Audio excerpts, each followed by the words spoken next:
Hello again, everyone, and welcome to another edition of Infield Fly. It is baseball season. Yes, happy opening week of the Major League Baseball season gets underway Thursday, and we are here to talk about it. I'm Rob Fisher. I'm a Cardinals fan. Lang Whitaker is here, Braves fan, and Keith Murphy, Cubs fan, all with you talking baseball. We'll be with you each and every week, all season long, all the way through the World Series. And this is it. This is it, fellas. It's opening week. It's the best week of the Major League Baseball season because everybody's happy on opening week. I'm already mad. What? I'm already upset. Wait a minute. What's going on? Is it the rotation? No, why do we have opening day Thursday, right? Most Right. teams play their first game Thursday, and then the Braves are off on Friday. And then we play Saturday, Sunday. Well, they always do that in case there's I hate it. Let's don't do it. We'll make it up later in the season. Let's start the season and then we'll wait. And then we'll start again. Like, come on. Right. Let's just get it going. Let's start. We're ready. We've been waiting all off season. Let's start the thing. Yeah. Murph, are you excited at least? Very excited right now, man. You know how Cubs fans get down. You know, the best, We know. the best part of the season is the first week.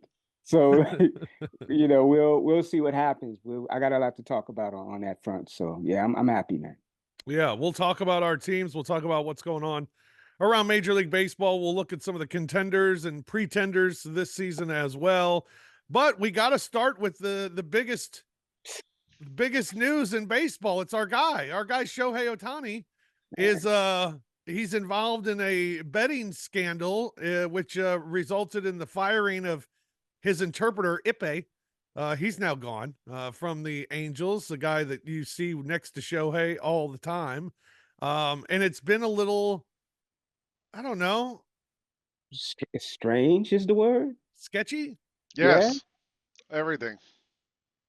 I was actually looking forward, Rob, to seeing how you would explain this at the beginning of this segment, because I knew we were going to talk about this. And how do you explain what is happening? I was trying to explain it to my wife, and I was like, well, his translator says that he gambled, but first he said no, he was just paying the money, that he was helping. Now maybe the money is stolen. Like, no one's really sure what's the true story here. And then the interpreter said Shohei knew everything about me and knew about my gambling. And then it was like, no, I didn't. No, I didn't. I didn't know anything about the gambling. And Shohei threw him under the bus big time, at least. Oh yeah.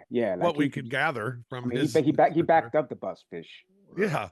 And Ippei is gone. Are we concerned about it, or is it just something that goes away? If someone stole $4.5 million from me, I'd throw him under the bus too. Wouldn't you? Like, I don't blame him for that. Like, that part of, like, all right. Like, if that's what happened, the hard part for me is like just what happened. Like, can we find out what happened? Right. What's the deal? It's a story that just keeps changing for me. Like, there's this thing where people say, if the story sounds too convoluted, there's some shadiness going on in the background. And that's like, I don't want to say that, Ohtani's like, some, betting on games with a illegal bookie, and, he's got a cigar in his mouth somewhere, in the background, like just throwing his funds away. But I think he knew what was going on with the dude. And I think that's the scandal. I don't think he did anything. But he knew what the guy was doing. He knew. I mean, I've read a lot of takes on this. Like, and they're all over the place. I mean, because no one knows what really happened, right? Right. So, like, I sent you guys some of them too, but like some of the questions were like, well, I mean, he had to know, right? Because otherwise, like, how does this guy get $4.5 million in the hole? He's making anywhere from 200 to 400,000 a year. I've seen guesses. Like, what bookie, whatever bookmaker gave this guy this much credit without knowing somebody could write a check to cover this amount? Right. And maybe the guy just lied and was like, "Oh yeah, don't worry, the money's no problem, not an issue." Did Ohtani know? Did he not notice someone stole $4.5 million? Go ahead, Fish, because I want to go after you. Yeah, no, go ahead. No, I just think that my issue with this is that he's claiming that he had no idea what the interpreter was doing. That, to me, that's the part that's fishy. It's not fishy about who made the bets. I think that it's obvious the dude made the bets. It's obvious that the dude thought that he had. Yeah, I believe that. I believe that. I believe the story is that. Let's all tell us what we think happened. How okay, about... okay. Go ahead, because I think that's what happened. You think so? Wait, tell us what you think happened. I think that the interpreter made the bets. Yeah. But I think Ohtani knew that he made the bets. Yeah. That's the scandal to me. And Ohtani was helping him, trying to get out of the hole. The fact that he's lying about it makes it even worse. I don't think Ohtani was making bets, basically. That's what I'm getting to. I think the story is worse that he was helping him. And now he's lying about it. I mean, it would be worse if Ohtani was making the bets, right? I mean, that's the worst case scenario. Yeah. That's the Pete Rose scenario. I'm talking about from what I can see. I'm not ready to go Pete Rose. Yeah. I mean, I find it hard. I think you're probably right, Murph. But I also think, like, it's hard to think that Ohtani, if your buddy is making all these bets, you know, I don't know how many bets, presumably a lot for $4.5 million. 9 of them, 4.5 million. So presumably a lot of bets, right? And you're helping pay for it, or at least cover it. I find it hard to believe, and this guy's your best friend from all accounts. Sounds like they've been. Well, not anymore. Well, yeah, but they were for a long time. Yeah. And they're together every day, and they're basically coworkers and friends, right? I find it hard to believe Ohtani had zero knowledge of it. Me too. And didn't occasionally be like, hey, what do you think about the what do you think about the Dodgers tonight, or whatever. I find it hard to believe Ohtani wouldn't occasionally be like, oh man, did you see the game so and so play? Or even if it's not baseball, even if Ohtani is like, hey, LeBron scored 38 last night. Maybe that's a good bet for tomorrow. I don't know. I would imagine the other guy is so wrapped up in this, spending so much money, he's probably talking about it a lot. You would assume. Oh yeah, he is. He's talking to one guy in particular all the time, talking for that guy. I just find it hard to believe that Ohtani had zero knowledge of it. And maybe that's all he had was knowledge of it, and he wasn't interested in gambling. Fine. But you're talking to somebody that much, like Fish and I host a gambling show on Grind City Media. We talk about gambling. We talk about bets. We talk about, hey, this is a good bet. That's a bad bet. That's kind of a common thing to do. I just find it hard to believe if someone's betting that much money, they don't know anything about it. Especially when he's using your money. Yes. Right. But the money aspect, Fish, is interesting because there's been stories about athletes who've had large sums of money taken out of their account and had no idea. Also, like Kevin Garnett, that's the story. Like if you go to Kevin Garnett, he tells that story all the time. It was like huge chunks of money coming out. I read like the thing I read was like, and I read some gambler wrote this, was talking about a professional gambler was saying like, you're probably you're not betting $4.5 million on one thing, right? It's a lot of little things. Yes, it's increments. And Ohtani probably, you might not notice if the guy's taking out $10,000, $50,000 at a time, and it adds up. Eventually it adds up to that much money. And maybe the guy's able to just take that little amount out here and there, little comparatively, and he wouldn't notice it. So I've seen a lot of like financial professionals argue that, oh no, this is totally believable. So I think I would notice if someone took $4.5 million of my money. Yeah, because you're a normie, man. That's why. Or maybe I'm just a person who like, I look at my bank account. Right. Regularly. You're a normie. Normies look at their bank accounts. Rich people don't. I guess not. They got people looking at their bank account for them. But nobody else notices? This is my question. Why was this instantly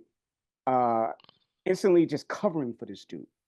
Like, what was that about? That's my thing. Like, you just don't outright. Well, and it's not just Ohtani; it was his whole team. Like, the whole team. They presented the guy they made the guy do an interview to ESPN. They made him do this. Say this is not Ohtani's fault. Say this is your fault. Say that you have a betting problem. Say that Ohtani tried to help you, and now they just flipped the whole thing. Yeah, and then they said they told him what to do, and then he did it, and then they said no, we are not best friends. We were not best friends, and we never talked gambling. We never. Right. Gambling. There's no gambling going on. But now, seriously, after all this, you find out that this guy his whole background is like kind of almost been fabricated, right? Like he didn't really work for the Red Sox. He didn't really go to this school. The knives are out on this dude, basically. Right? It's going to turn out that he's going to be like, Kaiser Soze or some shit, Like it's going to be like this guy is going to end up just being like a James Bond villain before they're done. Well, they also, like this morning I saw the thing it's like an onion, like it just keeps unraveling. This morning I saw that ESPN asked Ohtani's reps, so you say you're reporting this to the authorities that the money was stolen. Can we see proof you've reported it? They said no. They declined to respond. And the press conference, because I put the quotes on it. Like a press conference is really when reporters get to ask you questions. They didn't really get to ask him any questions. He just had a prepared statement and then he left. So that wasn't really a press conference. They got to do some real damage control here. Like this is not that press conference stuff is cute. But they got to really, because he's getting by because he's almost bigger than baseball right now, right? He's skating and the language thing, right? Like I speak no English. Yeah, right. he's able to be like, oh, sorry, I can't take questions right now. Like, and I just fired my translator who was stealing from me. Yeah. So now I can't even talk with the translator. Yeah, it's terrible. So the whole thing is just a mess. I don't know. I find it weird. I don't know what really happened. I don't even know how to guess what really happened. I'm with you, Lang. I think that he had to know about it. Yeah, he knew about it. And know things about it. And I mean, you don't just get into $4.5 million debt. Did you ever win a bet? I mean, my God. How bad are you? I think he knew, and I think he knew that his best friend was gambling, and he tried to cover it up and tried to help him. Then when the blowback came on him, it was almost like I had nothing to do with it. I don't know anything about it. That's his fault. That man did it. That's what it is. If you're $4.5 million in debt, you're not gambling. You're just losing. Right. Like there's what are the bets? I want to see the bets, the spreads that he was betting on. Well, that's the other thing. So like, is betting not legal in California? Or no. It's not. Okay, I was wondering like why there's this investigation. That's why he had it. That's why he had it illegal. Yeah. Now the question is, the big question, the meta question everybody's asking is legalized gambling good for sports? Because we're seeing what's happening in the NBA. You get a ringer guy, 12th guy, just they can do some parlay and do some shenanigans. Only play like maybe 12, 15 minutes a game, and they can make money off of that for their friends. Like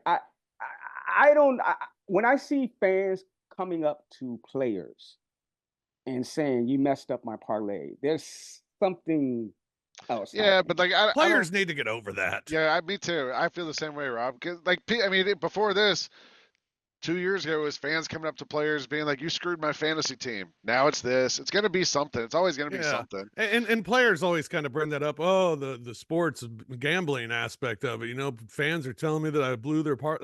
So what? Fans are booing you anyway or cheering for you anyway. I think legalized sports gambling, the thing that we don't know, or the thing that we don't talk about enough, is because it is legalized, these things can be found out. That the Jonte Porter situation in the NBA, it can be investigated and found out that there are irregularities because it is legalized. So I mean, I don't. You don't think more players can get trapped up into that? No, because they make too much money. Number one, and two, if you're talking about picking up a little extra cash. I mean, for a guy who's making millions of dollars a year, all right, let's even look at Jonte Porter's situation where he's making 400, 500,000. Yeah, 500. All right, that's it. So even if you want to make some extra money, that's a lot of money you got to put up to make that sort of money, and you can't get away with it. Yeah, I mean that's the whole situation. It's I mean, the bottom line is gambling. You can find ways to gamble, whether it's legal or not. And if that's how you want to go about things, you'll find a way to do it. So I don't think, I think this whole thing about legalized sports gambling, we're going to have more and more and more and more stories like this. I don't think that's true because I don't think these guys are willing to risk it all. So you think it's the fear factor more than the whole morality factor? You just think that they don't even want to like chance it. Absolutely. I mean, we have. They don't want to fumble the bag. They got the bag. I mean, I'm a broadcaster for an NBA team, and in my contract it says I cannot bet NBA games or WNBA games or anything NBA related. Fish. Or or anything NBA related, or give tips. No betting, no tipping, no fixing. Like Fish and I have to take these seminars like twice a year. Like we get it drilled into us the same way the players do. We get it drilled into us constantly. You know what the rules are. Yeah, and that you'll be immediately fired, and that the team can be fined like up to $1 million or something like that. So yeah, that's what I want to do: get the team fined $1 million. Yeah, that's not smart on my part, but so I think the fear factor is the one thing, but it's known you don't do it. Pete Rose, it was known you don't do it. I mean, so I think there's always that possibility of being able to do it is out there. Right. It's just a matter of whether or not you make that decision. If you make that decision, you're taking a huge risk because, like Jonte Porter, that situation. I mean, he's done, right? They can find out. He'll never play in the NBA again. Yeah. If it's true. Yeah. I mean, it's also like, if you want to gamble, if it's just like the thrill of gambling, there's plenty of stuff out there for you to bet on. Fish and I don't have any problem finding things other than NBA related properties to bet on. There's plenty of stuff. If it's the fun of it, go bet on whatever. Go bet on the NCAA tournament right now. There's plenty of stuff to bet on. But exactly, there's a line. There's a hard line there that's been drawn, and and to circle this back to Ohtani, it's the same in baseball, right? Like if you play in baseball, you don't bet on baseball, and if you work in baseball, you don't bet on baseball. And they said there was no baseball betting, but at this point, why do we trust anything they've told us at this point? And you don't bet with illegal bookies too. Yeah, like you're not supposed to do that. I think that was the red flag there. Like really, like why are you so that betting in Cali is kind of like looked at, don't even go there. So what did you do? You get a guy that when they raid his house, he has, skills and he has like money machines, and he's like the typical, illegal bookie dude. So yeah, I don't know. Yeah, I don't know what to think other than the best thing Shohei did was just completely just wash his hands of Ipe. Just I don't know him. He almost made it sound like he just met him. He needs to do more though, Fish. Like that press conference just was a joke. I mean, and to be honest, give them some credit. ESPN's been on his ass like this whole time. Oh no. The Athletic, everybody's been on his ass. But ESPN was the one who broke the story. I'm pretty sure that first day, and like it's not like they've just like let it go. You know what I mean? Like. Yeah. With a big star like this, you could break the story. Then I would imagine some PR person from the league and the team and people are like, "Hey, let's, this is the biggest star in baseball worldwide. Let's try to just keep this.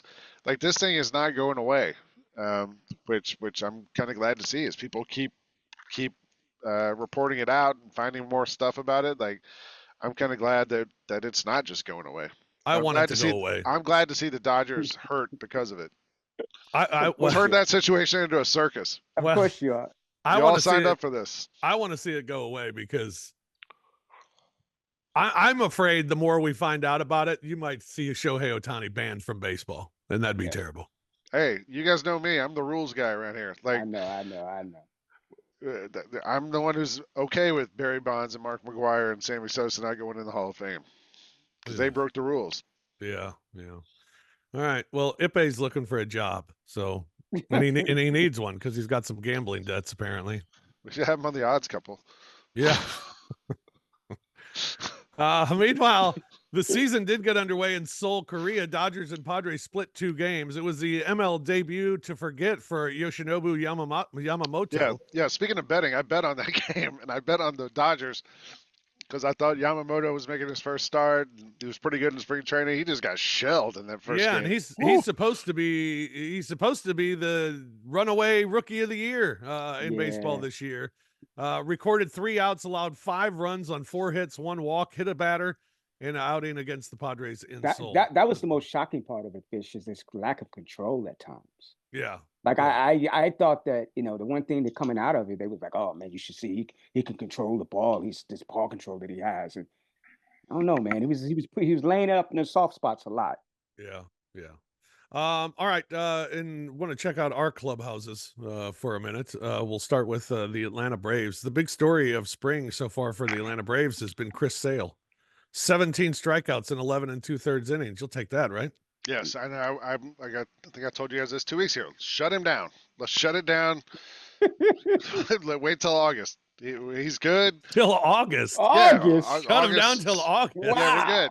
Wow. Shut him down. Just let him rest. So you're saying you want to bubble wrap this man? Yeah, send him to the Caribbean somewhere. Like, go sit on the beach. Get, maybe, I don't know, but just like let's keep him healthy. Like, he is in good form right now. Let's keep him healthy because everyone else will be hurt by then anyway. The Braves pitching staff goes the way it's been going the last few years. Like, we could use a jolt in August. Like, I guess you could say it looks like the trade for Chris Sale has worked out, but we haven't played an actual game yet, and he hasn't had a chance to get hurt yet. And so that's the part that scares me. Yeah, Bryce Elder starting the year in the minors. I know, crazy, right? All-star a year ago. Yeah. I mean, the Braves have used their options on those guys pretty liberally whenever guys, go down, come up. So you got Elder in the minors. I guess he'll get to pitch a lot. You got AJ Smith-Shawver in the minors. He was great in spring training too. There's like other pitchers down there too, I would assume, who are going to have a chance to get back up at some point when people get hurt. So I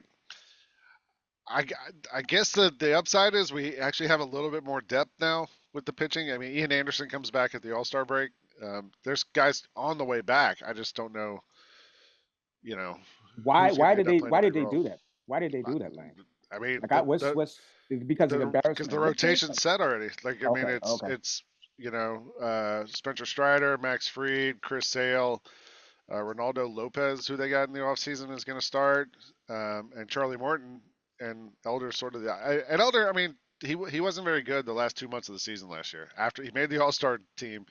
Right. And then was not very good down the stretch, to the point where, like, they didn't really. He was like long relief guy in the postseason. So I don't know. I guess I imagine we'll see him pitching at some point this year, but not right now. ESPN's ranking of Major League Baseball teams, they have the Braves number 1 overall in their power rankings, with a projected record of 105 and 57 this season. They ask a couple of questions. What has changed most since we saw them last? One was picking up Chris Sale and Vaughn Grissom being shipped out, and then Jared Kelenic coming in as well. So not much has really changed. I guess Sale, the big one, as far as a change is concerned. I think I got Duvall. Duvall's like a big clubhouse guy. Like, I think they must love him. Have to. They got him back. They just re-signed Jesse Chavez, who got cut by somebody. He's a guy they all love. Like, I think they'll be fine. I would imagine I would be surprised if they win 100 games this year. I think, like, after last year and the lack of success the last 2 years in the postseason, like, I think they're going to be more focused on that than the regular season. And I wouldn't be surprised if they try to let guys get a little bit more rest this year than they did the last year or two. And last year Acuna was chasing the 40-70 thing, and he got it, and he got the MVP. And maybe this year try to spread him out a little bit more so he's a little fresher heading into the postseason. Yeah. As far as most likely award winner from the Braves, they have Spencer Strider with the NL Cy Young Award. 20 wins, 281 strikeouts last year. Could win 20 again. Could make a run at 300 strikeouts because he's got a new pitch. Yeah, he's got the off speed now. The curveball, I think. I think he's going to have an awesome year. And I also think Max Fried is going to have an awesome year because it's a contract year for Fried. So I wouldn't be surprised if the two of them are both kind of lights out this year, which would be great. Yeah, I would love it. And take some pressure off Chris Sale.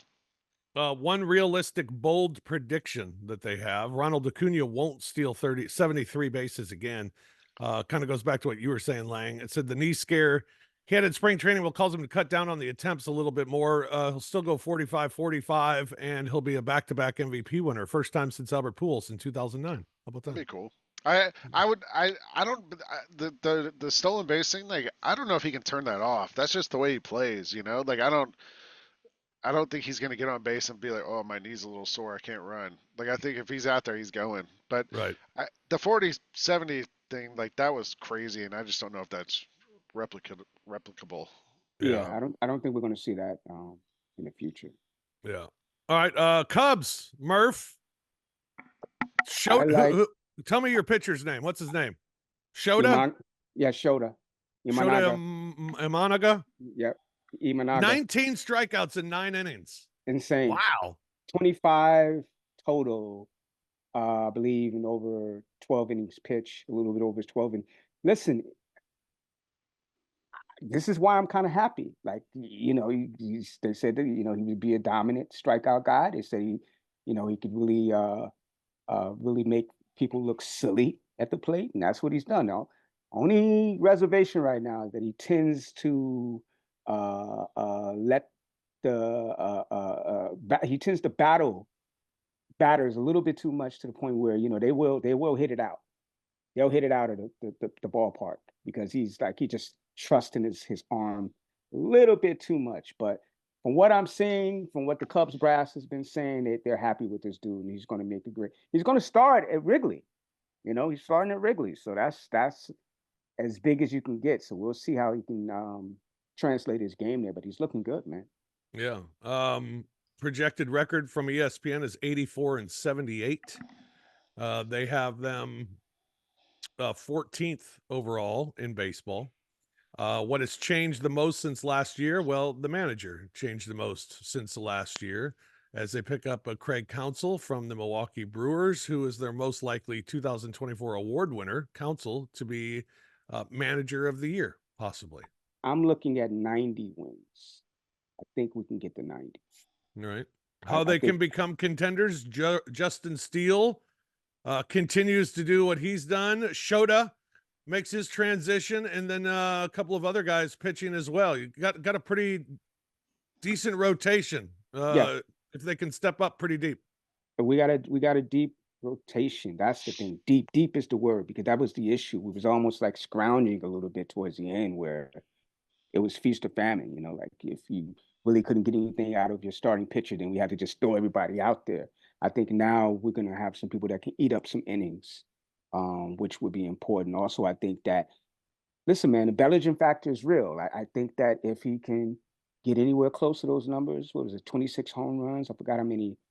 Was it 96 or 95 ribbies?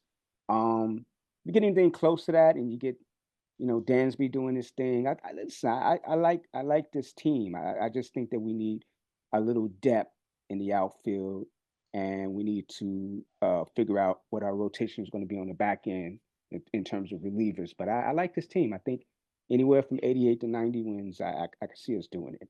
ESPN also says one of those guys, one of the outfielders, Seiya Suzuki, had a very good second half of the season last year. If he can replicate that for an entire season, he'd be great. He's been on fire. Like I said, I don't judge the spring training games too much, but he's been on fire. Yeah, like he's been, whatever he did towards the end of the season when he was just clicking, it's carried over to that, man. I think people need to watch out for this dude, man. He might be a sneaky, you know, MVP contender, because he can, when he's on, man. Yeah. My Cardinals. All right. Here's what's happened there. Ollie Marmol gets a 2-year contract extension. That was good. It's deserved. Well deserved. Yeah, well deserved. Sonny Gray starts the year on the injured list. So your opening day starter starts on the injured list with a hamstring injury. He says he'll be fine. He'll be back like 10 to 11 games into the season. He says he'll be okay. It's a marathon. It's a marathon, not a sprint. Shut him down till August. Dylan Carlson, he'll begin the season on the injured list. He has a sprained left shoulder. Tommy Edman, who was going to start in center field, he's on the injured list with a wrist injury. Left fielder Lars Nootbaar has the same designation because of fractured ribs. 3 starting outfielders out for the Cardinals to start the season. That means Alec Burleson's going to start in left field. You'll have Jordan Walker in his second year starting in right field. And starting in center field is Victor Scott. Victor Scott, my guy, yeah. 23-year-old former 5th-round pick out of West Virginia University. He played last year at double A ball, high A ball and double A ball, hit 303 with 9 homers, 30 extra base hits, and 94 stolen bases on 108 attempts. Insane. All he's got to do is get on base. Yeah, if That's he gets it. on base, he's That going to might get be trouble. the problem, though. Yeah. Getting on base is the problem, right? Yeah. I think I saw it was like 60% of the balls that he puts in play are ground balls in the infield. And he hit 300, so beats him out a lot of times, which is pretty interesting. I thought Jordan Walker was like the big guy like a year ago, wasn't he? He is the phenom. He's the other phenom. I'm expecting big things in his second year as well. And Victor Scott, big things here in his rookie season. You know who I'm expecting big things from? Hey, Paul Goldschmidt and Nolan Arenado. Yes. Oh, I thought you were going to say Ali Marmol. Well, if Goldschmidt and Arenado can hit and get it going, Cardinals will be just fine. I guess. I don't know. You got a ceiling for wins? I would say probably about 85. I was going to say, don't say 500. Then he said 4 or more. I did. I tried to stay above 500. Cardinals addressed their needs in the offseason with Sonny Gray and Lance Lynn and Kyle Gibson, but now Sonny Gray's out. To start the season, they also got Brandon Crawford, another 30-something-year-old, to be a backup infielder. Cardinals filled their needs, but it'll just depend on whether or not they're going to be good enough. Victor Scott could be the award winner. How about that for Rookie of the Year? Maybe Mason Wynn, Rookie of the Year. Maybe a MVP like Nolan Arenado. If any of those would happen, I think Cardinals they can be in really good shape. If Arenado and Goldschmidt can have big years, I think the rest can fall in line. But the bottom line is Ali Marmol has to do a better job of keeping the lineup consistent night in. I mean, in all fairness, though, Fish, you guys were pretty beat up. That lineup was pretty beat up. How's he going to keep him healthy when all the guys are hurt? Yeah, he I mean, some of his rotational decisions were kind of shaky. But in terms of who he was putting in the lineup, man. And it wasn't a matter of who he was putting in the lineup. It was how he was shaping the lineup. I mean, that's one of my favorite phrases, shaping the lineup. But when you have a different lineup every single night, different order every single night, no consistency. I mean, you got to find the right spot for guys in the lineup. Yeah, I mean, that's your job as the manager, to find the right spot for guys in the lineup and to make them in the lineup work. And he just didn't do that last year. I mean, there was a 3-game stretch where Lars Nootbaar last year hit leadoff, hit cleanup, and hit 7th in 3 different. I mean, how do you get comfortable, being switched around like that? And I think he's got to do a much better job of that. I mean, you know where Arenado should be slotted, you know where Goldschmidt should be slotted, you know where Walker should be slotted. Those are your 3 guys in the middle every single day. You know who your leadoff guy should be, and you know who is going to hit 8th. So, I mean, basically, you're only filling in a couple of spots on the card. It shouldn't be that difficult. Shouldn't be. I don't manage baseball. Should. Could. Don't. But that, at least, I would have figured out. So you want consistency, basically. You just want to be able to wake up in the morning and know who's going to be in the lineup. I mean, you look at the Braves last year, Lang, we've talked about it. The Braves lineup, every day was the same. Same lineup. Every day. 1 through 8. It was the same. And I think that goes a long way as far as getting production out of your lineup as well. For the most part, in the same spot. They made like 1 or 2 changes during the year, but for the most part, it was the same thing all year. Yeah. And when they make a change, they'd stick with it for a little while. I mean, all right. One bold prediction, Nolan Gorman will crack 40 home runs and Jordan Walker hits 30. How about that? Wow. That's nice. Yeah. That's pretty bold. However, they also say the Cardinals have their first back-to-back losing season since 94-95. Damn. Maybe Ollie will get another extension. Maybe he'll get another extension. He gets shown the door. Yeah.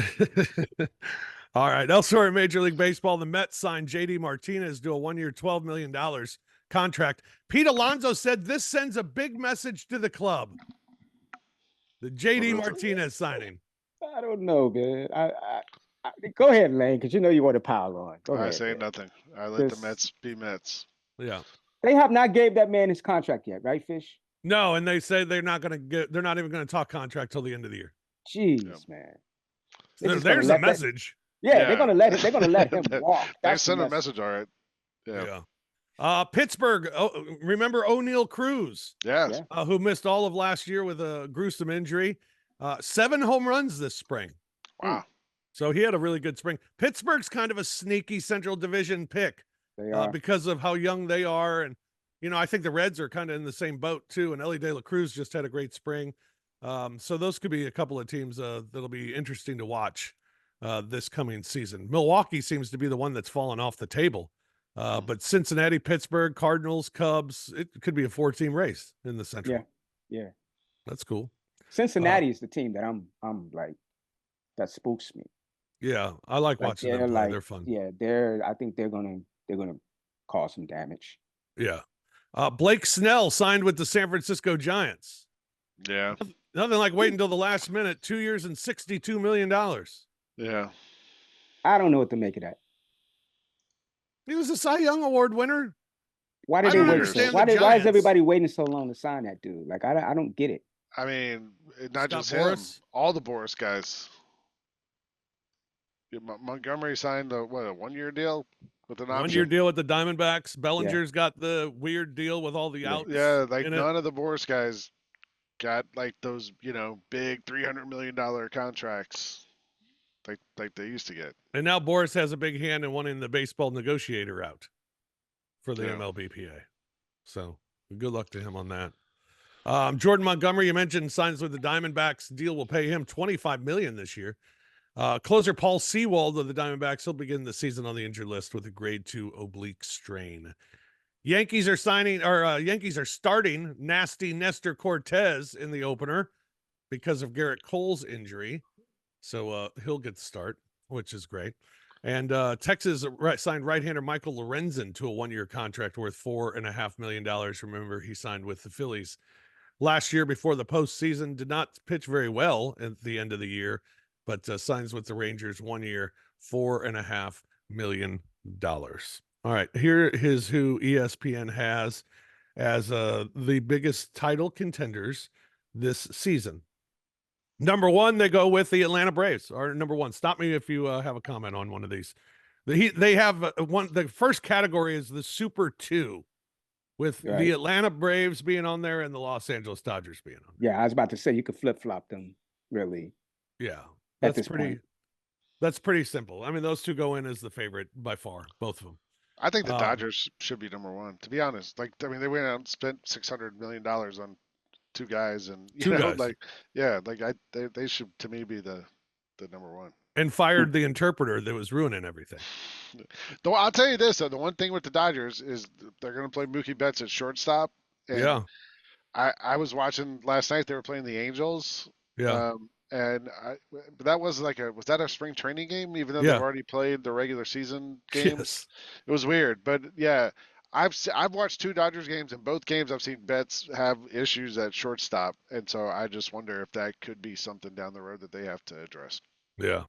Biggest threats to those 2 teams have the Astros, the Baltimore Orioles, Philadelphia Phillies, Texas Rangers, New York Yankees, Tampa Bay Rays, and the Arizona Diamondbacks. Interesting. I like that. I like that the Mets weren't in that. Yeah. I like the Rays. I think the Rays should be higher. I don't know why they're not higher on it. Because we never believe in the Rays.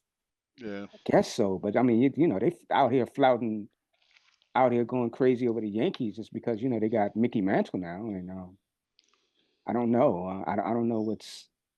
I don't know how this is going to translate. I don't know if the Yankees are going to be what everybody in the city is saying right now. Like, you should see the back pages. Everybody's just picking the Yankees. Shouldn't they? Man, I mean, and Soto had an amazing spring, and I mean that lineup. My goodness. No, Soto. I think Soto's going to do well. My question is, will their pitching hold up? Because it always breaks down. It does. Yeah. That's my question. Like, I have no issues with their hitting. I just don't know, if Garrett Cole is going to be Garrett Cole. Yeah. In Arizona, you got to put in there after what they did last year. Yeah, obviously, and I think the Yankees are interesting. The Rangers are interesting. Can they come back and do it again? I think a lot of that's on Bruce Bochy, which people believe in him. Phillies, you got to put in there just because 2 years in a row now they've made a long run and have been right there. So they deserve to be there. The could be contenders include Seattle, Toronto. This is your last chance. Oh yeah. I mean, come on. If they don't do it this year, they're blowing up that team. Minnesota. I'm not getting that. San Diego. With Mike Schilt.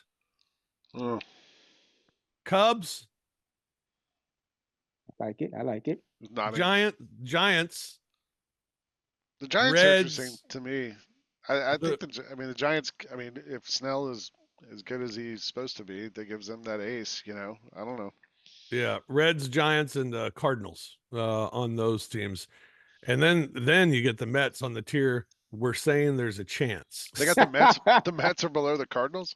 They're 18th. Yeah, wow. on their ranking. The Mets, followed by the Red Sox at 19, the Guardians at 20, Milwaukee Brewers 21. Boy, what a fall they've had. Tigers 22, Marlins 23, Angels. What a mess. 24. Mike Trout, what are you doing there? Are we going to have a clock for Trout this season? Like, I don't know. He just seems so happy there for some reason, which is just crazy. How about this? I bet the Angels finish higher than 24th. Angels? Yeah. All right. You'll go with the Angels higher than 24th. I'll take the over on 24th. Okay. I believe in Ron Washington. All right. Teams already playing for next season. That sucks on opening week. But the Nationals, White Sox, Rockies, and the A's. I think the White Sox are going to be better than a lot of people think they. Because of did they get better by getting rid of? Just getting rid of people, man. And I think Tim Anderson, you're saying? Yeah, I mean, I don't want to say any names. But yes, this podcast. yes, I think that's what's going to happen. I got friends that are White Sox fans, so I don't want them getting on. What about who was the first team in that group? Oh, the Nationals. They ended up getting Eddie Rosario from the Braves, and apparently he's starting in center field for them. Oh wow. Yeah, which is not a great idea, but we'll see. Yeah. All right. Well, that's going to do it for us here, fellas, as we get set for the season to start on Thursday. Next week, we'll have games to talk about, and Lang will be calm because that's how the Braves fans are early in the season. You'll be calm, no highs, no lows, just kind of where you're at. Murph and I are going to be pissed about every loss. Yeah, it's not going to be fun. But hey, listen, I'll be mad at the manager. Well, you're going to be ready to fire the manager probably by like the 5th game. He's already ready for that. Believe me. And we're going to have of course, we're going to have the Ohtani. Maybe we'll have an update. The updates, like we're going to have it's going to be a red siren going off every time. How about? I thought it was kind of weird that Dave Roberts came out and said it's been very difficult to communicate with Ohtani. Jeez. Almost as if saying it was Ippei's fault. Translator back? Oh. No, because he says since Ippei's been gone, it's been much better. Oh, so everybody's throwing that man under the bus now. And he's like, and he's engaging with his teammates a lot more than he was. Well, he better be. He better be. No, because he speaks English, Lang. I know. I'm just saying. So he's saying the translator is like the problem. Yes, Dave Roberts, the manager of the team. Yeah. Weird story. Can't wait to get the latest on that. All right, well, that's going to do it for us here for Infield Fly this week. We'll do it again next week. And we'll recap the first weekend of Major League Baseball and start to look ahead. We'll do this with you each and every week here on Grind City Media, so make sure you tune in here to Infield Fly. For Keith Murphy, for Lang Whitaker, I'm Rob Fisher. Thanks for joining us. We'll talk to you again next week on Infield Fly on Grind City Media.